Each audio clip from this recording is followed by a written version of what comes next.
Hi friends, அனைவருக்கும் வணக்கம். எல்லோரும் நல்லா இருக்கீங்களாப்பா? நம்ம இன்றைக்கி லக்ஸ் கிச்சனில் என்ன பார்க்க போகிறோம் அப்படின்னா, மாப்பிளை சம்பா அரிசியை பற்றி பார்க்க போகிறோம். மாப்பிளை சம்பா அரிசி நம்ம எல்லாருமே கேள்விப்பட்டிருப்போம். அந்த அரிசியை உங்களால் ஊற வைக்காமல் அசைக்க கூட முடியாது. இது சமைக்கிறவங்களுக்கு நல்லாவே தெரியும்.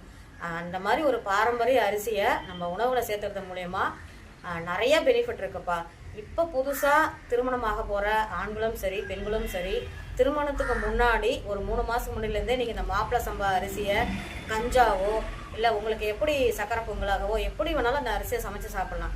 நீங்கள் அந்த மாதிரி சாப்பிட்டு வந்தீங்க அப்படின்னா இந்த மலட்டுத்தன்மைன்றது இந்த இதில் இருக்காது. இந்த அரிசிக்கு அவ்வளோ பவர் இருக்குது. அவ்வளோ பெனிஃபிட் உள்ள அரிசியை நம்ம அன்றாட உணவுகளை கலந்துக்கிட்டோம் அப்படின்னா நம்ம உடம்பும் ஆரோக்கியமாக இருக்கும். நமக்கு அந்த மலட்டுத்தன்மைன்ற பிரச்சனையே லைஃப்பில் வராது. அதனால் நம்ம அப்படி கிடைக்காத பட்சத்தில் நம்மளோட லக்ஸ் கிச்சனில் மாப்பிளை சம்பா ரைஸ் நம்ம கஞ்சி மிக்ஸ் ரெடி பண்ணுறோம். உங்களுக்கு தேவைன்னா கீழே கொடுத்துருக்க வாட்ஸ்அப் நம்பருக்கு ஆர்டர் பண்ணி வாங்கிக்கோங்க. தேங்க்யூப்பா.